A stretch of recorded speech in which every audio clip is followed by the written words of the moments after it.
玄烨，你个无知小儿！老夫虽然是你的眼中钉、肉中刺，可老夫是大清的八旗子弟。你我之间的君臣矛盾，不会动摇大清的根基。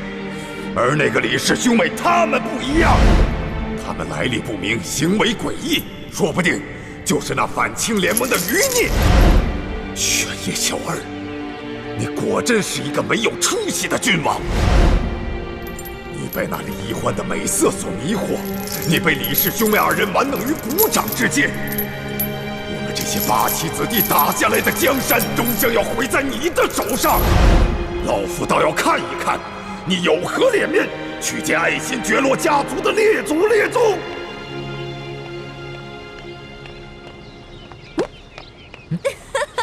我在这儿呢。蓝小弟，你干嘛呢？一个人看着前面发呆？朕就是想起来那一日探监，鳌拜所说的话。鳌拜说什么了？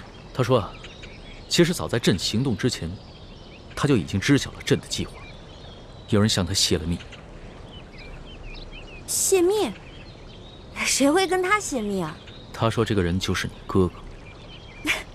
怎么可能啊！鳌拜这个人啊，这个时候还不忘挑拨离间，真讨厌。龙小弟，你不会上他的当信了吧？朕有那么笨吗？那就好。我呀，本来是鳌拜精心安插的一颗棋子，他一边用大补丸威胁我，一边又假惺惺的让我做他的干女儿，软硬兼施。所以啊，他万万没有想到，到最后我会帮你一起对付他，他心里啊肯定恨透我了。老大，你说的这些啊，朕都明白。不过你究竟是什么来历？我就是李欢啊，也是你的笔墨诗书小丫头啊。你知道朕问的是什么？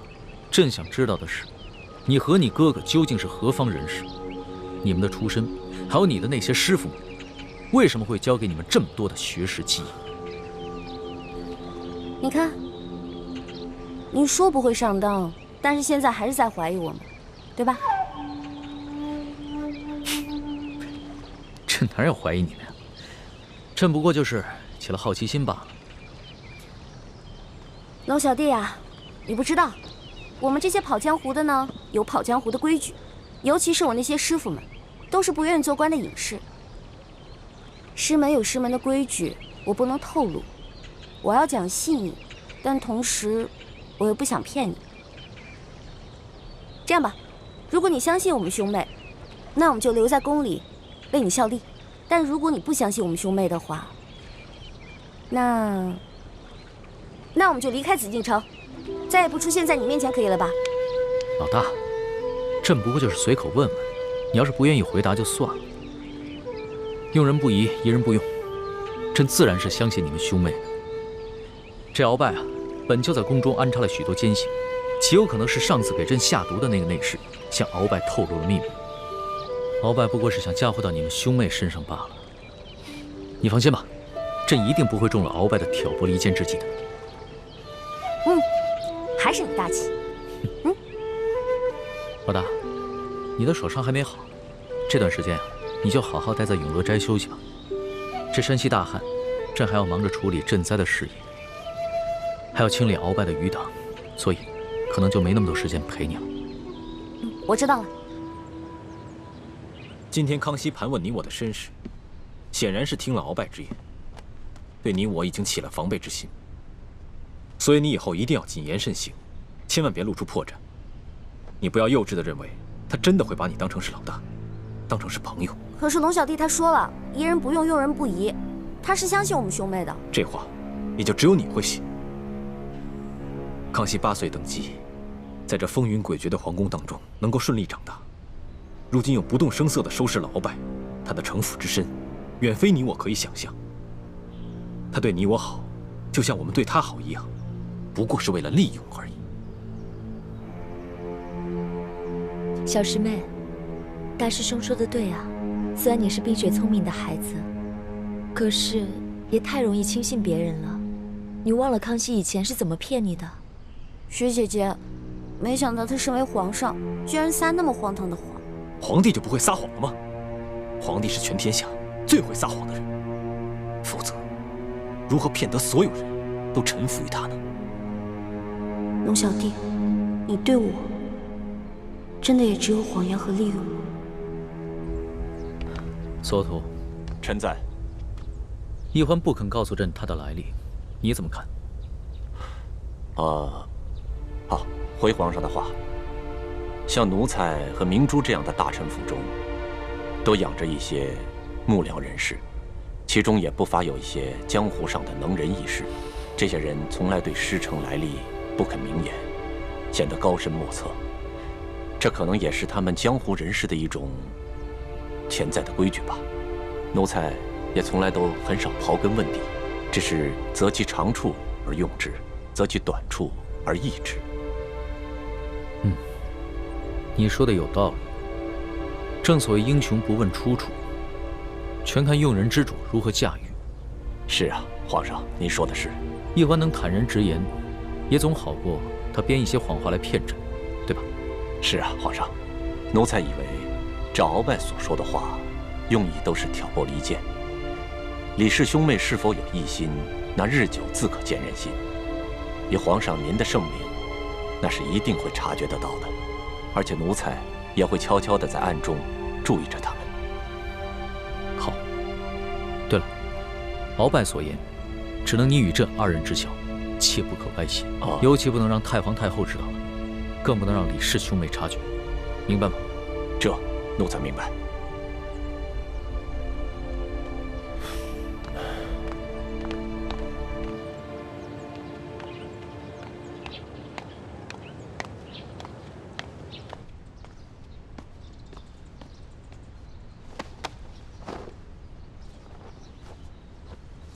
奴才索额图叩见皇后娘娘。索大人不必多礼，平身吧。谢皇后娘娘。你们都下去吧。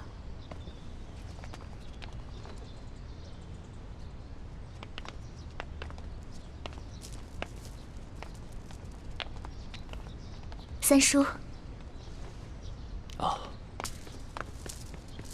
三叔，那个李易欢究竟是什么来头？什么品质位分都没有，皇上还单独给他赐了一个笔墨侍书的职位，还给他在后宫单独赐了所宅子，不伦不类，还真是开了我大清朝的先例。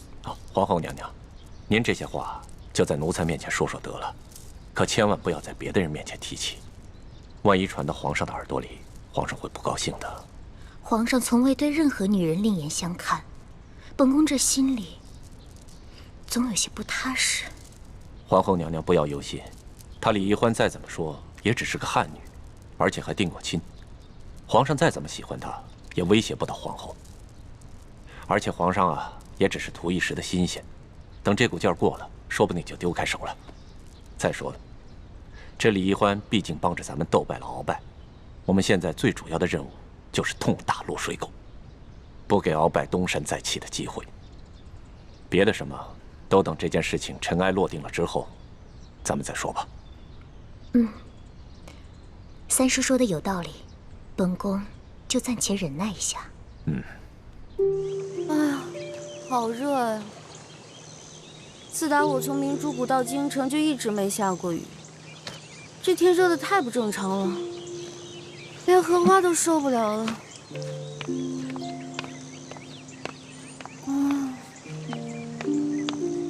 师叔姑娘，原来你在这儿啊！皇上啊，宣你去用膳呢。最近山西直隶两省大旱，后宫已经多日不沾荤了。皇上为了潜心祈雨，也好久没有开荤了，让我去用膳。难道皇上准备了什么好吃的，叫我悄悄过去打牙祭？师叔姑娘，这可是连皇后都没有得到过的恩宠。看来皇上对你还真是与众不同。谢谢李公公，让我去吃好吃的啦！快去快去！小丫头，你别得意，当初中堂大人可比你还受宠，到如今还不是在天牢中等死吗？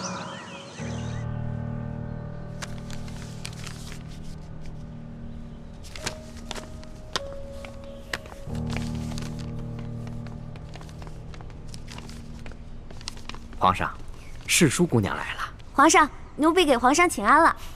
这些天是不是馋坏了？过来吧，看朕给你准备什么好吃的。哇，烤鸭！哇，哈喇子都快流下来了。刚刚看你行礼的时候还学得中规中矩的，一见到吃的就原形毕露了。切，民以食为天呢。皇上前段时间下旨，这后宫啊，除了太皇太后还有几位老太妃以外，其他人饮食都要撤去金银器皿，直到上天垂怜降下甘霖。可是这是怎么回事啊？我们一个个饿得眼睛都发绿了，皇上你倒好，独占一只烤鸭备着我们吃。这不是有好吃的就叫你过来了吗？看看都有事。哎，这除了烤鸭以外，你吃的跟我们都一样啊？怎么，在你心中，朕就只能是一个口是心非、不能以身作则的昏君呢？你看，你看，我什么时候这么说的？我才没有那么说呢。这山西直隶等省接连大旱，饥民遍地，朕也有言在先，天子要与庶民一样，同甘共苦，所以。朕只有这些清粥小菜了。世淑姑娘，您这几日在永乐斋养伤不知道，皇上啊，其实跟大家一样，素衣素食的。太皇太后啊，实在看不下去了，就下了一道懿旨，今天给皇上加了一道菜。这不仅是太皇太后的懿旨，也是太皇太后对朕这个孙儿的一片慈爱之心。朕不忍负了他老人家之意，也不愿意违背自己给予的诚心。朕第一次见你的时候，你就特别爱吃烤鸭，所以就特意把你叫过来，让你替朕把这盘烤鸭吃了。皇上，你都瘦了。你的注意力终于从这烤鸭身上转移到朕身上了。能不能别取笑人家呀？那朕瘦了，你心疼吗？心疼。皇上是龙嘛，饿坏了龙体，那还得了啊？现在没有外人在，朕更喜欢听你叫朕龙小弟。龙小弟，不然咱们俩把这盘烤鸭一人一半给吃了吧？那可不行，朕是在神灵面前发过誓的，要一直戒食荤腥，直到天降甘霖。朕可不能违背誓言，欺瞒神灵啊！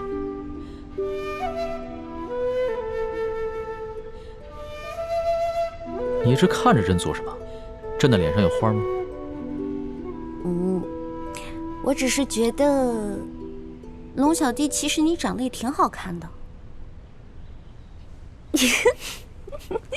是吗？朕第一次见你的时候，你就一直说朕什么暴君啊、昏君啊，还是什么全天下女人最不值得爱的男人。难得破天荒你还夸了朕一次啊！龙小弟啊，其实我觉得吧，这降不降雨跟吃不吃烤鸭完全没有关系。我也不是特别相信神灵，可是我跟你是结拜兄弟，那就要同甘共苦。既然你不吃烤鸭，那我也不吃，我跟你一起守信，对神灵的誓言。真不吃？当然了，这么看不起我呀？你以为我就是个贪吃的小馋猫吗？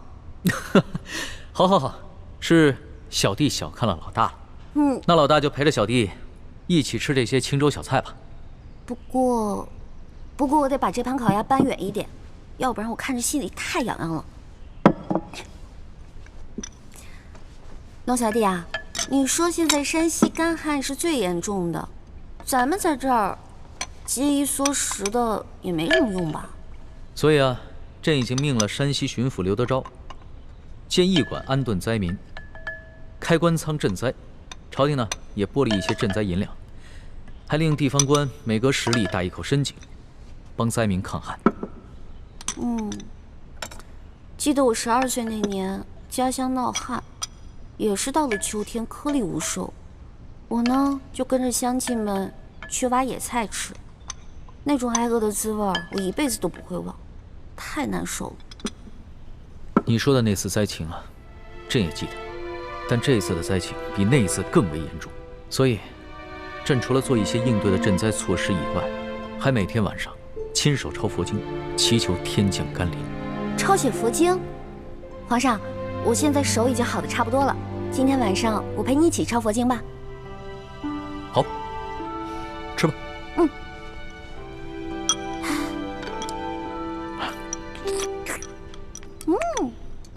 好吃。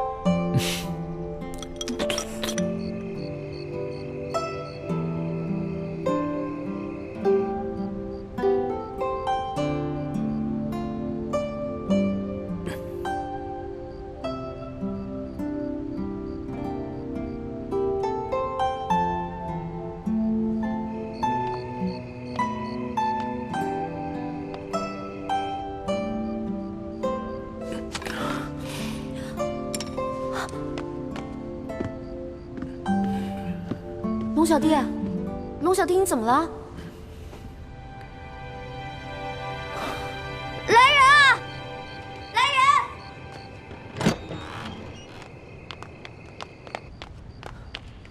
皇上怎么了？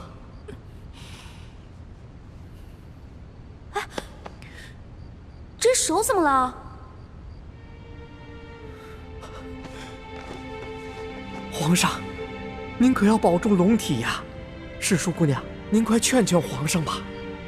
皇上他说，天下大旱，这都是他的过错，他要责罚自己。您看他抄的这些佛经，那都用的不是墨，都是用自己的龙血呀。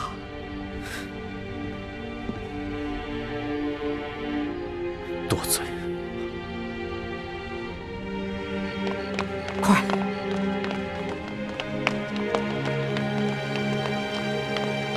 快点儿！李公公，李太医。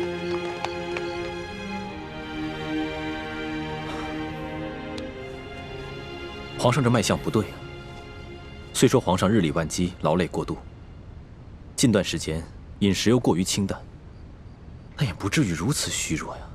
皇上以血代墨抄写佛经，都抄了那么大卷了，身体自然而然就衰落下去了。原来是这样，皇上，千万要保重龙体。微臣先给皇上开几副补气养血的方子，皇上自己也得多注意，要多进饮食，多休息。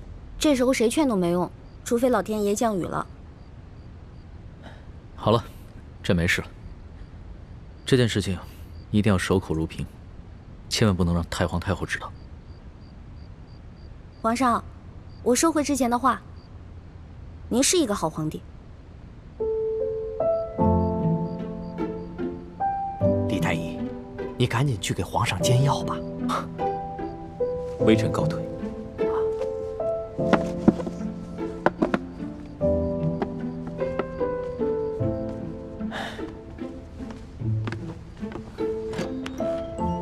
老大，你的立场怎么不坚定呢？不过就是赐了个血，写个经，你就说我是好皇帝了？要怎么样当一个好皇帝啊？是这个世界上最深奥的一门学问，哪有那么简单呀？虽然不懂什么为君之道，但是我知道你正在努力的当一个好皇帝，这就够了。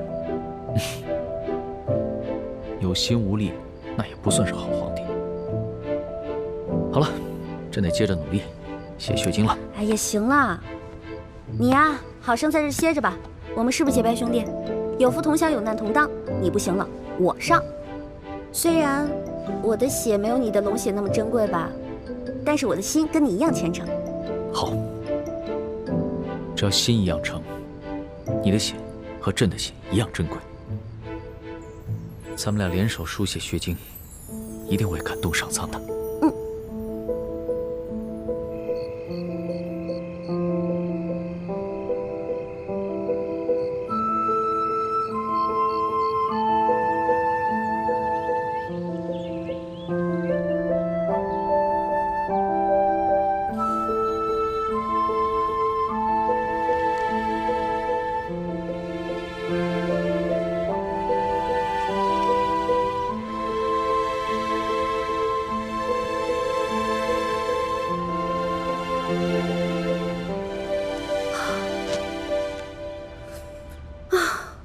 终于写完了，大功告成。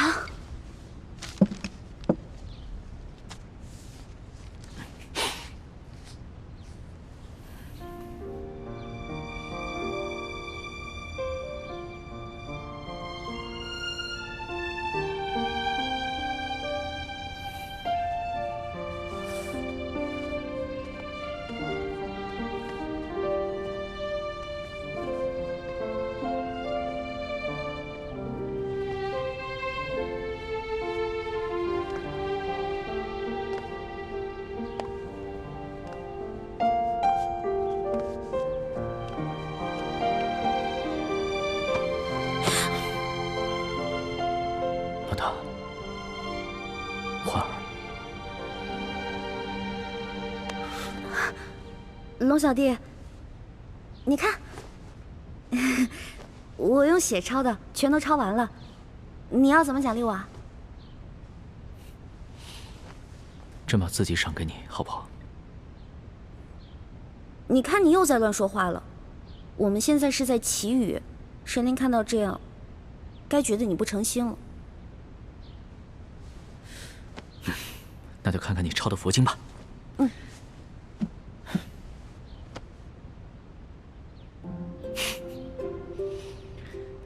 老大呀，老大，我终于知道为什么那日在第一酒楼你不敢往墙上题字了。论到这个书法呀，你还是得多跟朕这个小弟学一学。当然啦，你是皇上，你字写不好多丢人啊！我不一样啊，我的字又没有人收藏，又不用去卖钱，写不好没关系，而且神灵也不会这么挑剔的。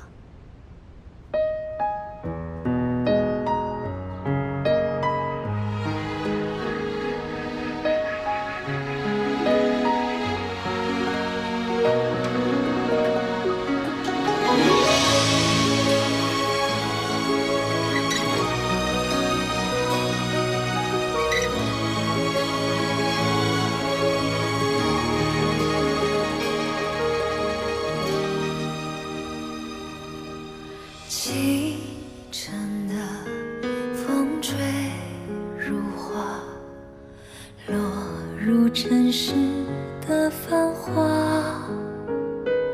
爱已来，卷风沙，恨不过一生的皇上，皇上，大喜呀！下雨了，下雨了！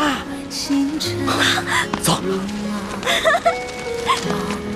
穿雨中的他，这一生月光花，能否带他伤的心归家？愿做他掌上的明珠，献上我纯真的祝福。明月照我心，掀起迷雾，留下不悔的情愫。玉环，上苍一定是听到朕的心声了，一定是咱们的血书佛经，一定是这些感动了上苍。朕要谢谢你，这么大的雨，百姓们有救了，我大清的子民有救了。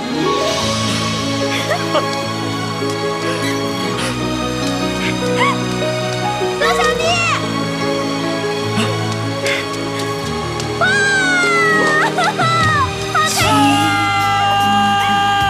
星辰如马，望不穿雨中的他，这一生月光花，能否带他伤的心归家？愿做他掌上的明珠，献上我纯真的祝福。回忆中的路开满花簇，绽放半世的光速。愿做他掌上的明珠，献上我纯真的祝福。明月照我心，掀起迷雾，留下不悔的情愫。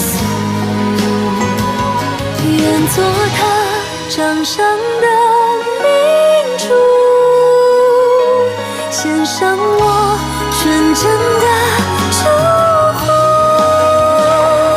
回忆中的路开满花簇，绽放半龙小弟，世的这个送给你，感谢。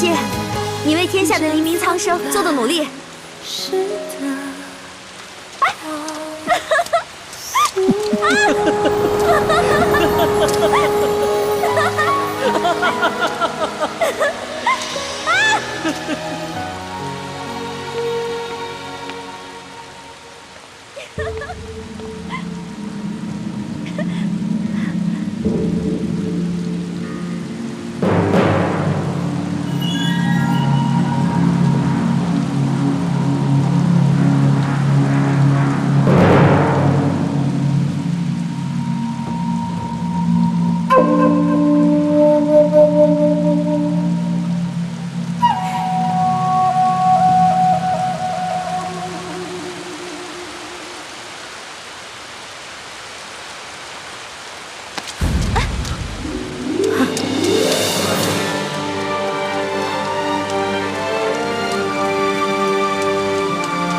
之前答应过我的，如果我不同意，你不会勉强我的。你不是已经对朕的意见改观了吗？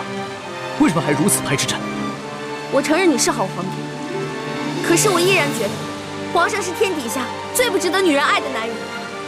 就因为你的青梅竹马，他要是再也不回来了，他要是在外面娶了别的女人呢？他不会的。你就那么相信他？这跟信不信他没有关系。就算没有他，我们两个之间也不可能。如果现在你面前的不是皇上，只是你的结拜小弟龙三，你还能接受朕吗？只要你还在这紫禁城里，只要你还黄袍加身，只要你还有着东西12宫的嫔妃，你依然是皇上。我不愿意和许许多多的女人共享一个爱人。好，既然在你心中朕永远支持皇上，那朕现在就下旨要你陪朕。皇上，你平时不是挺稳重的吗？什么时候变得这么小孩子气啊？你不是说过要当好皇帝吗？好皇帝怎么能抢有妇之夫呢？朕现在不想当什么好皇帝了，只想当一个好色的昏君。皇上，皇上！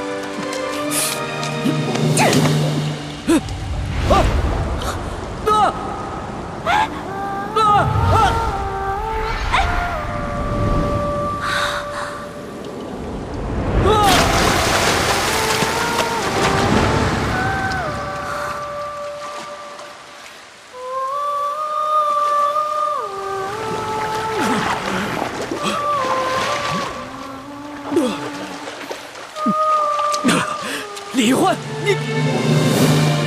皇上，奴婢又冒犯龙威了，请皇上恕罪。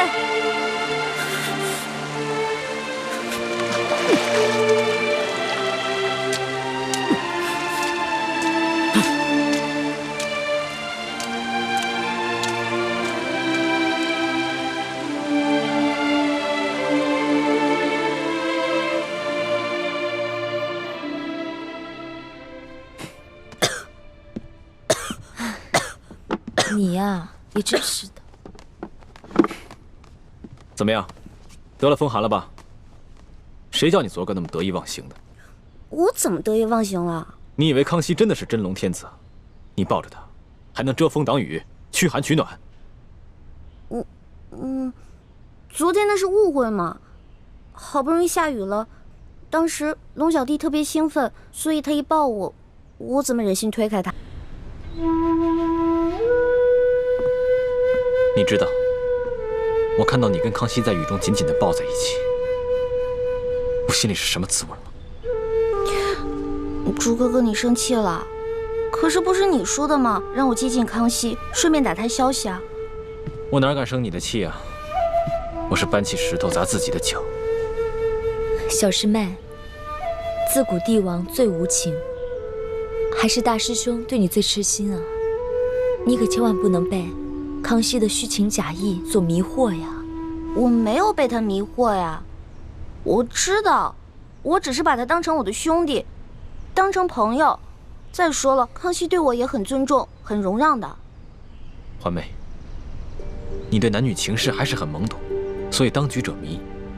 但是我跟倾城看得很明白，如果你再继续留在康熙的身边，但是心里不跟他保持一定距离的话，一定会发生变故的。小师妹，你可千万不能对康熙动心啊，不然不仅是对不起大师兄，对不起师父们，更会让你自己万劫不复啊！学姐姐，怎么连你也这样说呀？我都快被你们冤枉死了。好了好了，不要再儿女情长了。既然大家已经决定继续留在宫中继续打探，那咱们每个人都必须以大局为重。我知道了，知道了。皇上驾到！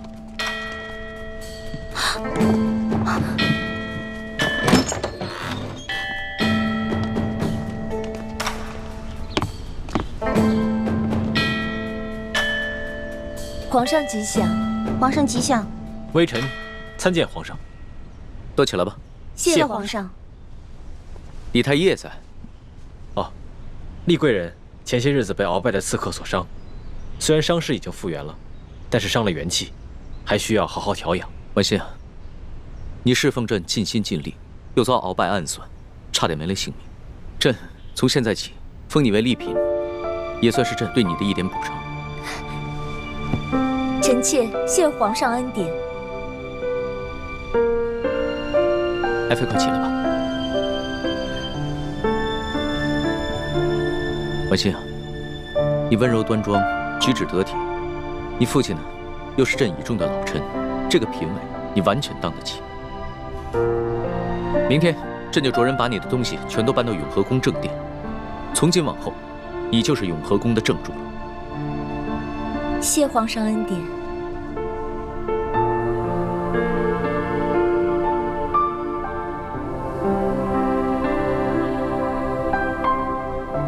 婉心，身体好些了吗？已经好多了，谢谢皇上关心。那今天晚上就由你来侍寝吧。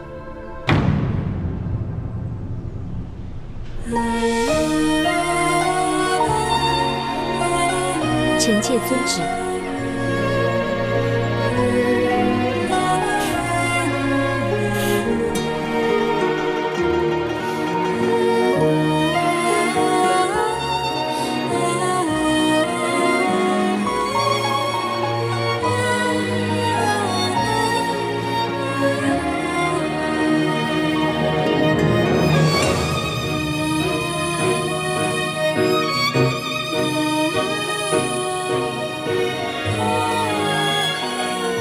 以前在明珠谷的时候，我有很多想不明白的事情，现在总算明白了。哇，好好看的衣服啊，给我的吗？不是给你的，拿过来，听话。这件衣服啊，是给你雪姐姐的。雪姐姐，1年前她不是跟六师傅出谷去山西执行什么秘密任务了吗？对呀，她执行的任务啊，就是要打扮得美美的，所以这个是给她做的。执行什么任务可以打扮得美美的呀？我也想执行这样的任务。你呀，什么都学不好，18般武艺样样不到家，哪像你雪姐姐啊，又刻苦又听话，派她出去啊，我们放心。再说了，你跟那舒小姐长得也不像啊。舒小姐？什么舒小姐？我怎么听不明白啊？这是机密，就不要问了啊。知道了。哇，这么多银子啊！四师傅，怪不得他们都说你是咱们明珠谷的财神爷呢，一回来带这么多银子。哎呀，我哪里是财神爷呀？我只不过是个管账的，这些钱呢是咱们联盟的成员辛辛苦苦挣来的。可是四师傅，咱们既然不缺钱，为什么还要省吃俭用啊？你个小鬼头啊！你瞧瞧你朱哥哥啊，他还是太子呢，平日里不也是照样带头省吃俭用吗？啊？对啊，我知道他很节俭，可这些钱够我们花了，他为什么还要那么节俭啊？哎，咱们要光复大明，光靠谷里这几个人远远不够，我们还要招兵买马，那是一大笔巨款，钱要用到刀刃上，平日里的开销啊，自然要能省则省。哇，四师傅，这金镯子好好看啊，是给我的吗？哎，别，你给我，啊，听话，哎，我跟你说啊，本来你是我们未来的太子妃，这谷里的好东西啊，要优先你和太子用。但是呢，你学姐姐啊，要出外执行特殊的任务，这些东西啊，都是特意买给她的啊。我就知道，这好任务从来不会派给我，就是你们偏心的。哎，你受得了你五师傅在你脸上动刀吗？啊，把你现在这个样子变成另外一个样子，除了各项武艺，还要练习琴棋书画、歌舞弹唱，你受得了吗？什么意思啊？在学姐姐脸上动刀子，把她变成另外一个人了？明天等你学姐姐回来，你自然就明白了。啊？哎，小师妹，你喜欢这个金镯子是不是？我答应你，等你过生日的时候，我一定送你一个比它还要漂亮的给你。啊，算了吧，金镯子太贵了，咱们1个月才半吊钱，哪买得起啊？你放心吧，我既然答应你了，就一定说到做到。哎，看一下嘛。好，看。大师傅，我回来了。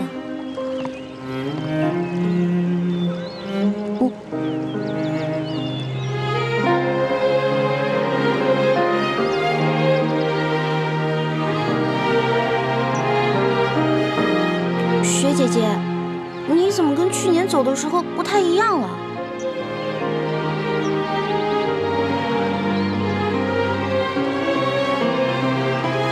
小师妹，我在外执行了1年的秘密任务，就是要努力让自己变成另外一个人。我当时还嫉妒学姐姐呢，我还觉得学姐姐每天可以穿那么多好看的衣服，戴那么多好看的首饰，把自己打扮得漂漂亮亮的。可没有想到，她原来这么不容易。何止是她，我们每个人，又有谁容易了？环妹，你那3次侍寝，也是这样，被抬到康熙寝宫的吗？哎呀，那事儿都过去了，也什么都没发生，你就别再提了。看到康熙照倾城侍寝，你的心里是不是不是滋味？那当然了。不过你别误会啊，我不是吃醋，就是觉得学姐姐心里的人明明是你，但是现在却要……你别说了，在这紫禁城的日子，对我来说是一次最大的考验。我不仅要忍辱负重，跪拜我的仇人和对手，更要眼睁睁地看着他去亵渎你和倾城。总有一天，我要把他那双抱过你的手砍下来，让他以奴才的身份跪在我面前。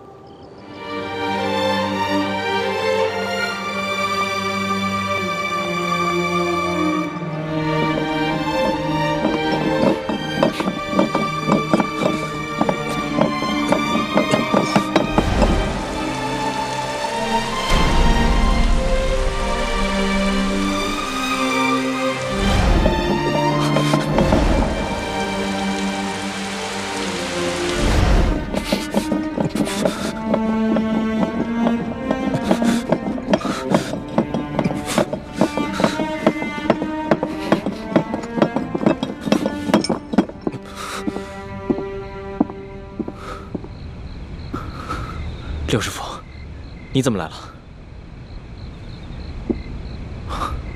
六师傅放心，今夜太医院就我一个人值守。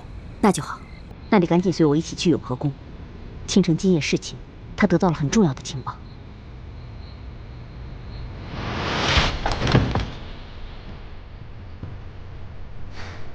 我把值夜的工人们都没挡，药效只能维持半个时辰，我们必须要抓紧时间。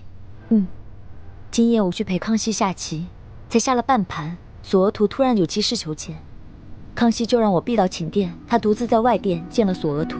索额图最近一直在负责鳌拜的案子，深夜进宫见康熙，一定是有什么重大的发现。可他们君臣2人在外殿商议的声音特别小，我运起全身内力，凝神细听，才隐约听个大概。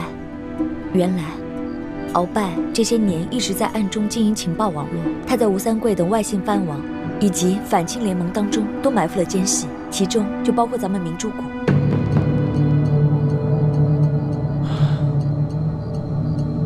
我早该想到的。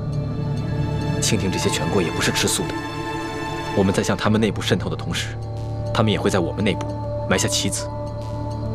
义父赶回明珠谷清查内奸去了，可是明珠谷上下住着800多名来自全国各地的签名遗老，要想查出内奸是谁，恐非短时间内可为。还有，鳌拜为了保命，说什么也不肯把这个情报网络交出来，反而在今夜提出了谈判条件，要求康熙赦免他以前犯下的罪过，放他回府，继续由他执掌这个情报网络，并且直接由康熙负责。索额图觉得此事事关重大，所以才会连夜进宫向康熙禀报。康熙什么态度？康熙忍了鳌拜这么多年，好不容易才险中求胜，岂肯再受挟制？所以他对鳌拜的嚣张很是震怒，但他很快就冷静了下来，随后就命太监把我送回永和宫。但当我离开的时候，我看到康熙和索额图一起走了，估计是去天牢见鳌拜了。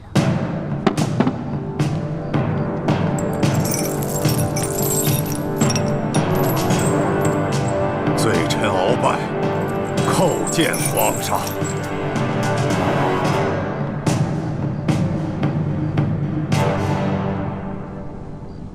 鳌拜，自朕亲政以来，你可是第一次向朕行跪拜之礼。罪臣以往对皇上不敬，罪臣罪该万死。这么说，你是想明白了？皇上，罪臣是3朝元老，罪臣不愿意看到大清亡国，不愿意看到八旗子弟再退回到山海关外去。鳌拜，你个大胆奴才，竟敢用这么恶毒的语言咒骂大清！难道没有你鳌拜，皇上带着文武百官就守不住大清江山吗？没错。哼！皇上，您瞧见了吧？鳌拜这奴才还是没有丝毫的悔过之心。鳌拜，朕看你还是继续待在这天牢里，慢慢想明白了再说吧。皇上若是连罪臣这样的3朝老臣都不肯放过的话，吴三桂、尚可喜、耿精忠那些降将们，他们心里能踏实吗？这江山虽然表面上兴了爱新觉罗，其实这举国上下到底还藏着多少前明的余孽？皇上，你知道吗？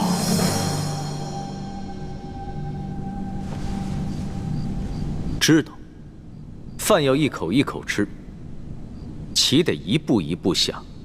等朕收拾了你，朕自然会把那些威胁大清的敌人一个一个揪出来，然后清除掉。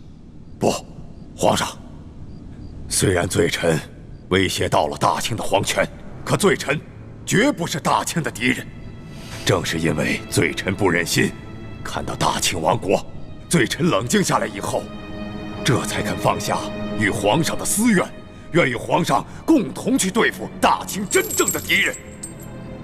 皇上，你既然已经烧了罪臣与朝中大臣们来往的密信，足见皇上你的度量和谋略。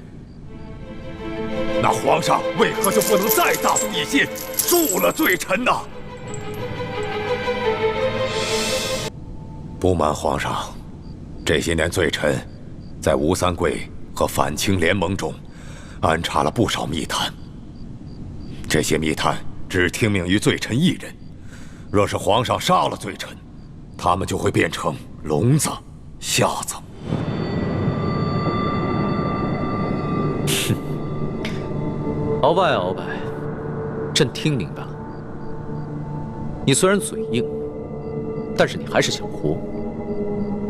这样吧，你交出你手下的情报网，朕就饶你不死。事到如今，咱们君臣就打开天窗说亮话吧。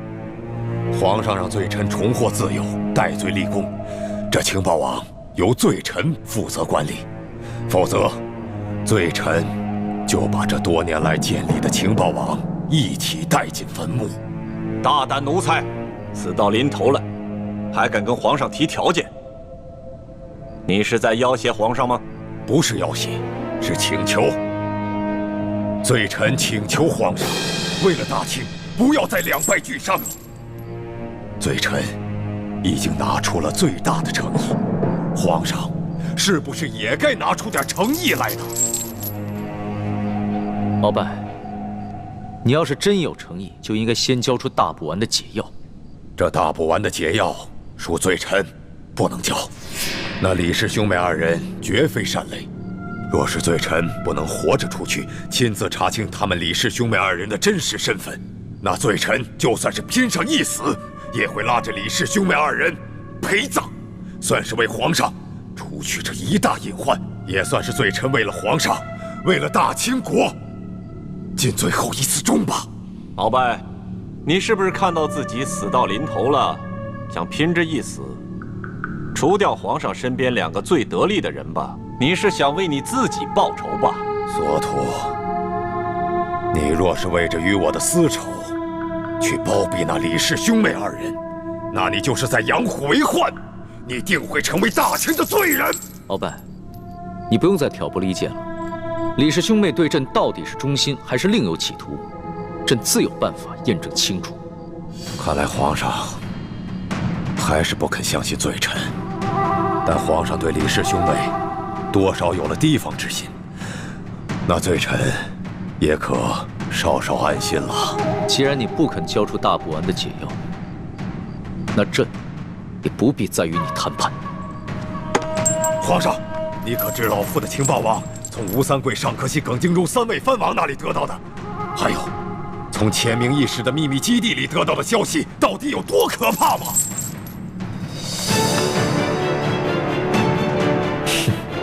危言耸听。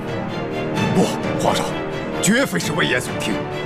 只要皇上能够答应罪臣的条件，那罪臣马上就告诉皇上一件有关反清联盟的绝顶机密。皇上，罪臣保证，这条消息绝对值得你放了罪臣的。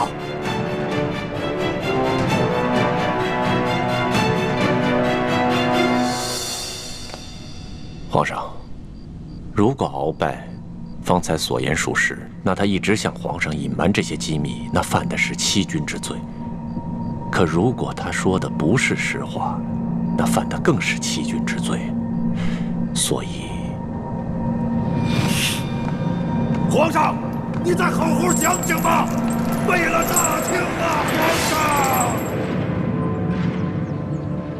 朱哥哥，所以你的意思是让我挑拨鳌拜跟康熙的关系，让他们君臣谈判失败？不，恰恰相反，我要你想办法劝康熙尽快答应鳌拜的要求，赦免鳌拜，放他回府。我没听错吧？你我来历不明，又有鳌拜从中挑拨，康熙本来就对我们没有完全信任。这个时候，若是再挑拨他跟鳌拜的君臣关系，反而会加重他对你我的疑心。鳌拜老奸巨猾，他不可能真的交出情报网络，他只会自己亲自掌控，但他一定会暗中与手下内奸联系。只要放鳌拜回了府，我们就有机会查出那内奸是谁。哦，那你这么一说，我突然就明白了。朱哥哥，你简直太聪明了！你呀，总算夸我一回了。哎，不过，如果那个康熙再对我动手动脚的，你可别再乱吃醋了。嗯。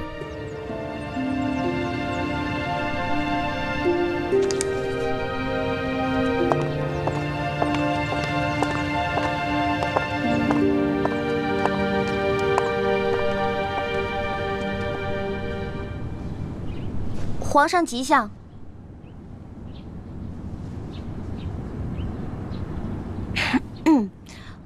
皇上吉祥。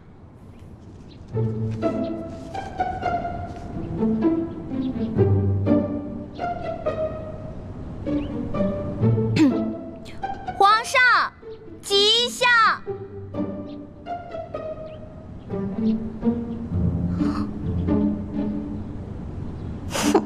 这个臭龙小弟居然不理我。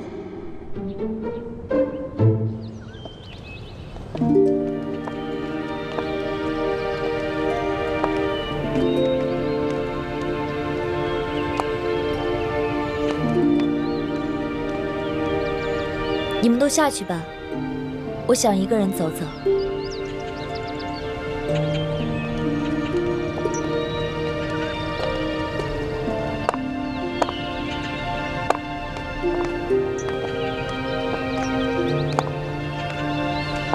微臣参见丽嫔娘娘。免礼。奕欢去见康熙了，也不知道情形如何。你不必忧心。虽然康熙表面上在生奕欢的气，但这也说明了他对奕欢很上心，所以小师妹一定能搞定康熙的。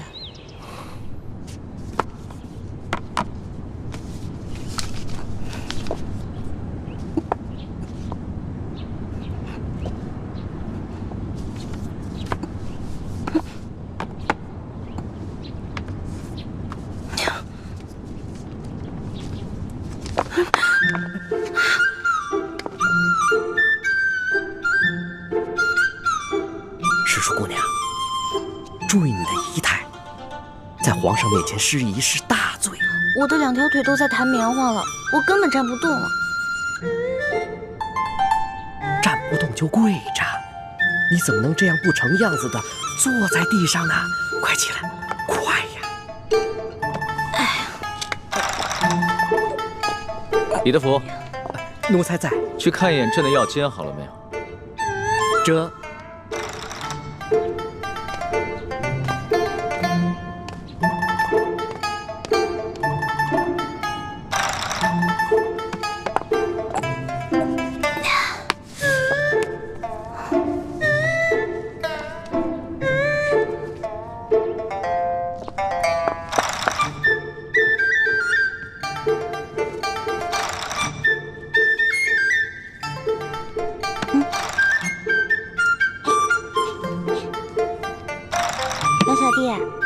咱俩好有缘啊，不愧是结拜的兄弟。你看，你也在吃药，我也在吃药。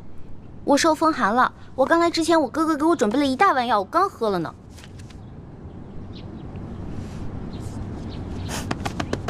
龙小弟，我知道你生我气了，你可以生我气，但是你能不能别不理我呀？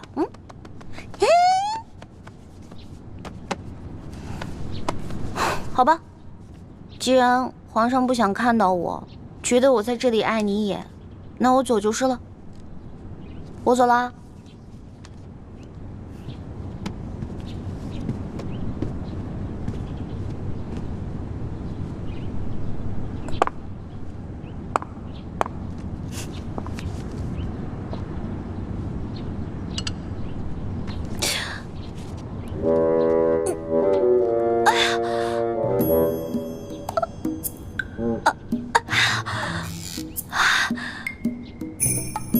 你要过来你就舒服，我再催动内力，逼他冷汗出来。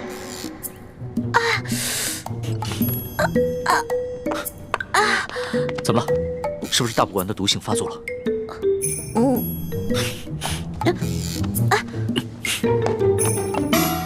但愿一切顺利吧。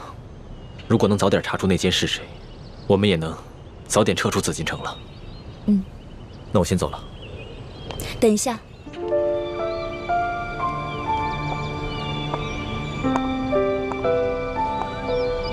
大师兄，有一件事我一直想跟你说，却又不知如何开口。你我从小一起长大，情同手足，有什么话，不妨直说。你昨天亲眼看到我被送去侍寝，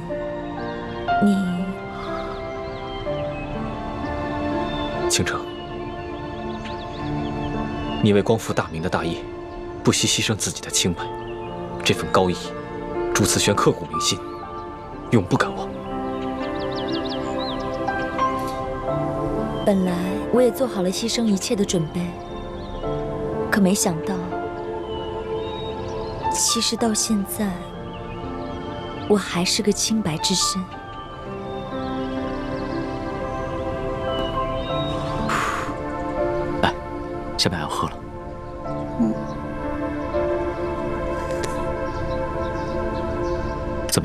好些了吗？你不生我气了，龙小弟？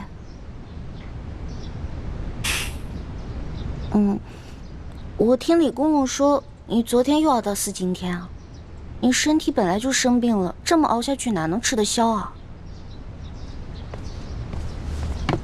你不是那么讨厌朕，又排斥朕，还假惺惺的来关心朕干嘛？你笑什么？没有啊，我就是觉得龙小弟很可爱，在大臣面前威风凛凛的样子，原来也有像孩子一样赌气的时候。不过你跟我赌气啊，那你就输定了。从小到大，我爹、我师父、我的兄弟姐妹，他们跟我赌气，没一个人能赢，都被我气得半死。所以，你还是别跟我赌气了。是啊，你这赌气的能耐是很厉害。一想到那天被你推入荷花池，朕就气得胸口疼。哎呀，好了好了，龙小弟，别生气了，我给你揉揉，好点了吗？揉揉。干嘛突然对我这么温柔？无事献殷勤，非奸即盗。说吧，你要打什么主意？我就说过，皇上是天底下最难伺候的人，跟你保持距离吧。你说我对你冷淡，我对你好吧？你说我别有用心，那你让我怎么办啊？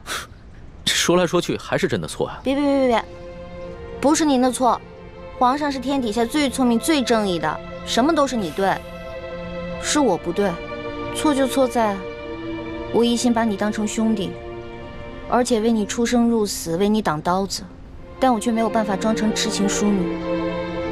去骗取你的宠爱，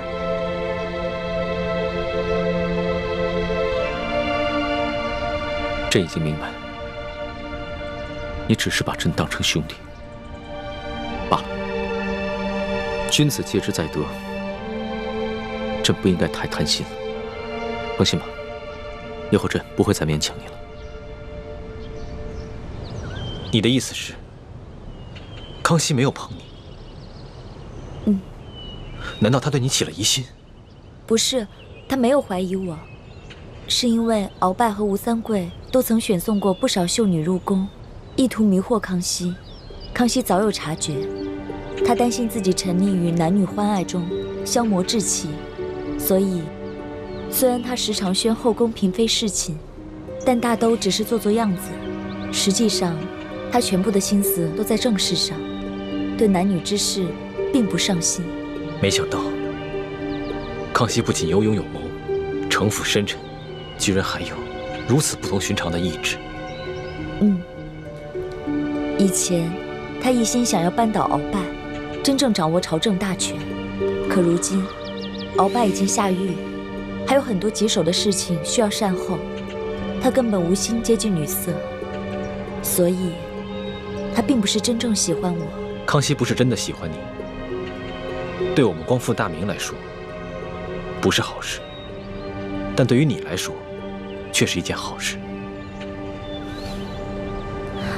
现如今，我已经不需要再牺牲自己的清白向康熙邀宠，就算他非要我侍寝，我自有办法让他无法亲近我，是因为我早就心有所属了。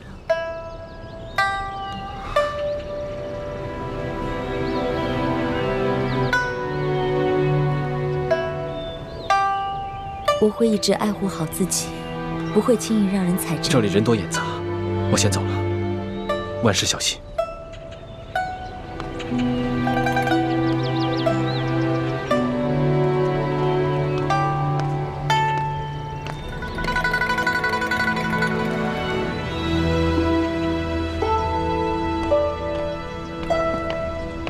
李公公，来，给我吧。我来侍奉皇上吃药。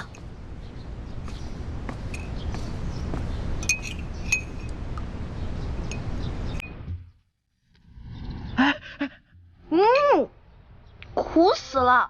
哇，龙小弟，你太勇敢了！快，趁热把这药喝了。哎，慢着，赤淑姑娘，咱们奴才给皇上试药，要把那个药啊倒到另外一个碗里。你这皇上的龙碗都沾上了你的口水，你让皇上怎么喝呀？对不起啊。要不然你再重新煎一碗。不必那么麻烦了。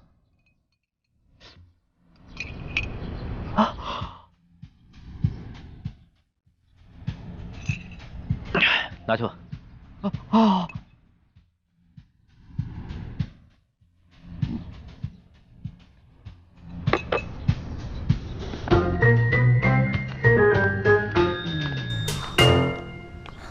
龙小弟，对不起啊，我给忘了，所以没守规矩。没事儿，这又不是没吃过你的口水。你忘了，在摘星楼的时候，咱们俩偷吃御膳，那个时候你还带了山葡萄酒。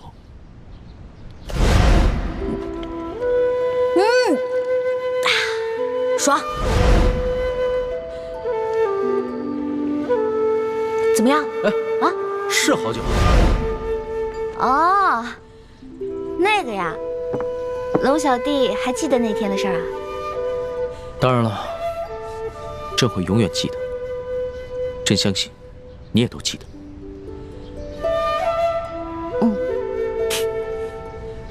你这娇羞的样子倒还挺可爱的。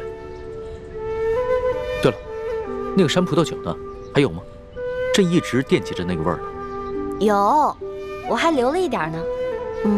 等过段日子你把鳌拜的案子结了，我拿出来，咱们好好庆祝庆祝。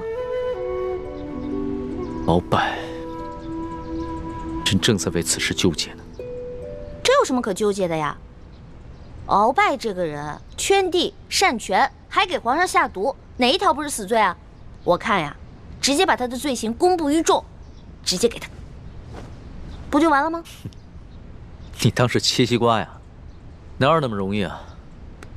不说别的，就为了你的大补丸之毒解药还在鳌拜手上，朕就不能砍了他的脑袋。是啊，虽然我哥哥一直在研究怎么把大补丸的解药研制出来，一直都不行。而且每当我大补丸这个毒性一发作，就会痛不欲生。龙小弟，你有什么办法能逼鳌拜交出大补丸的解药吗？要让鳌拜交出大补丸的解药，只有一个办法，就是答应他的条件。答应他的条件？凭什么呀？他一个阶下囚，有什么资格跟皇上谈条件啊？傻丫头，这鳌拜可是3朝元老，还救过太宗皇帝的命。最重要的是，他掌握着一个非常重要的情报网，那可都是朝廷最重要的耳目。这些耳目都是鳌拜的心腹，受鳌拜的直接掌控。这样杀了鳌拜容易，但是朕就会失去朝廷苦心经营多年的情报网，变成瞎子聋子。那些在暗中反对朝廷的个人和组织，朕也无法掌握他们的动向。所以这就是他威胁你的原因？他要朕赦免他过往所有的罪，朕可以免了他的职务，但是必须由他继续掌握这条情报网，他才会效忠于朕，并且交出大补丸的解药。可是你觉得他真的会效忠于你吗？朕才不会相信他呢。朕被他欺压了这么多年，好不容易想借着这个机会好好整顿一下朝纲，若就这么轻易的饶了他，还受他挟制，朕的心里为实不甘心。哎呀，龙小弟，虽然这些国家大事呢我不是特别的清楚，但是我觉得大丈夫能屈能伸，你是天子，是全天下最大的大丈夫，所以为了江山社稷，偶尔委屈一下也没有什么。再说了，鳌拜最近肯定会跟他手下的那些人联系，你呢可以派人去盯紧一点，等到时候把情报网全都掌握以后，也不迟啊，对吧？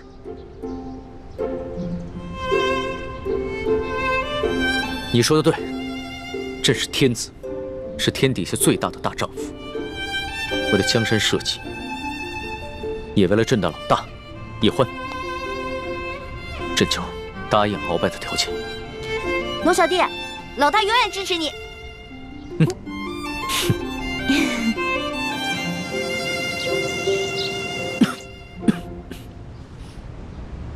听说皇上被这个李易欢蛊惑得淋了雨，伤了龙体是吗？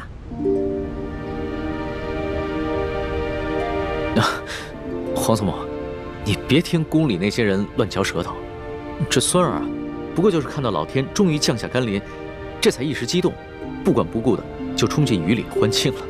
此事和易欢一点关系都没有。再说了，孙儿啊，只是受了一点风寒，已经服下了一剂药，好多了。哎呀，易欢叫得那么亲呐。其实这李易欢没有进宫之前，皇上可不是这么容易冲动的。不管是天大的难事，或者是天大的喜事，皇上都不会情绪失控。皇上应该明白，龙体的安康就是朝廷的晴雨表。皇上在后宫打了几个喷嚏，那不要紧，这朝廷上下就是几番波澜。皇祖母批评的是，孙儿知错了，孙儿以后再也不敢如此放纵自己了。听说你准备赦免鳌拜，放他回府？对，这鳌拜侍奉我大清王朝3代君王，他的性子，想必皇祖母也是一清二楚。若是硬拼到底的话，最后只会两败俱伤。所以孙儿就答应了他的条件，放他回府。只要他还和他手底下的情报网有所联系，那孙儿就能找到机会。皇上之所以肯赦免鳌拜，不仅仅是出于公心吧？